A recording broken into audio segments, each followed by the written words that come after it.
Salut à tous, c'est Nasroth. On se retrouve pour une vidéo pour la partie 3 de Apollo 15. Aujourd'hui, on va parler des activités de Warden en orbite lunaire et de l'amérissage ainsi que de la conclusion.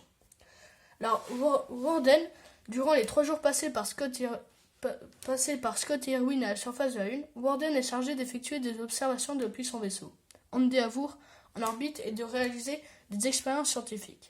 Apollo 15 est la première mission à apporter un ensemble d'instruments installés dans une des baies du module de service.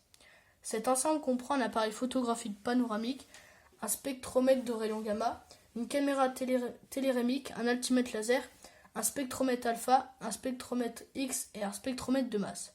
Warden devait manipuler les obturateurs et les lentilles et vérifier les instruments.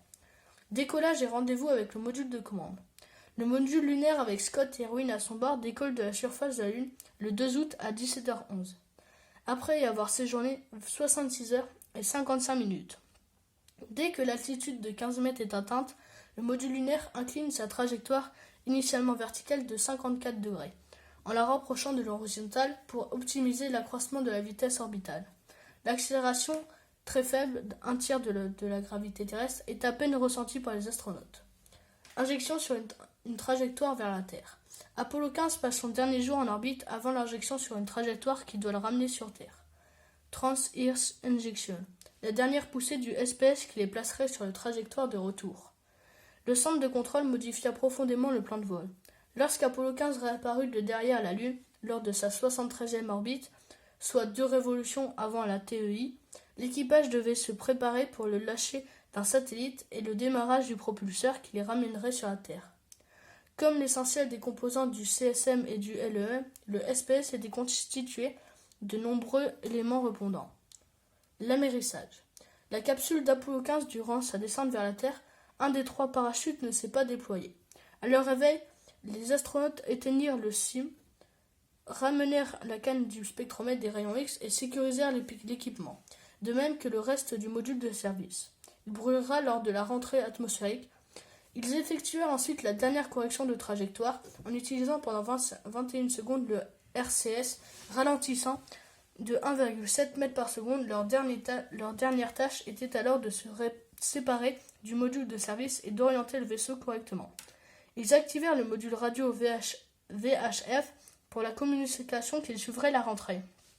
Pour la séparation, une série de systèmes pyrotechniques déclenchés par un bouton puis relayés automatiquement devaient rompre les liens entre les deux vaisseaux. Ensuite, un déclencheur chronométré activait le RCS pour éloigner le module de commande et les câbles électriques étaient soit branchés, soit coupés par de petites charges explosives. Les derniers liens étaient éliminés par une sorte de petite guillotine. Enfin, un système de ressort donnait une impulsion au module de service. En entrant dans l'atmosphère, ils accélèrent jusqu'à 6 grammes, 59 mètres par seconde, avant de diminuer. À 7300 mètres, le sommet du module libéra en explosant un jeu de parachutes temporaire qui stabilisa et ralentit l'appareil de 500 km/h à 280 km/h. Enfin, une vingtaine de secondes plus tard, les 3 parachutes définitifs se déployèrent. L'équipage se ramena à l'appareil après l'amérissage, rapporta que seuls 2 des 3 parachutes avaient fonctionné. Le point d'amérissage était environ au nord, à 530 km au nord de Honolulu, Hawaï, et 9,8 km du navire dédié au rapatriement de la capsule, l'USS Okinawa. La perte d'un parachute n'entrava pas le fonctionnement de la capsule. Celui-ci étant surnuméraire, les plongeurs de l'USS Okinawa retrouvèrent en quelques minutes les astronautes. Ils emmenèrent sur des canaux de sauvetage jusqu'au pont du navire. Apollo 15 était la première mission à l'issue de laquelle l'équipage n'était pas mis en quarantaine en cas d'infection par des micro-organismes d'origine lunaire. Les missions précédentes avaient confirmé l'absence de toute forme de vie sur la Lune. Ils furent emmenés à la base de Hickam à Hawaï, d'où un avion les amena à la base aérienne d'Ellington à Houston. Les résultats scientifiques. La roche de la Genèse est une des roches les plus célèbres dont la formation remonte à 4,1 milliards d'années. Les roches lunaires et les observations effectuées par Scott et Irwin ont permis de reconstituer l'histoire géologique de la région et d'identifier le scénario le plus probable parmi ceux proposés.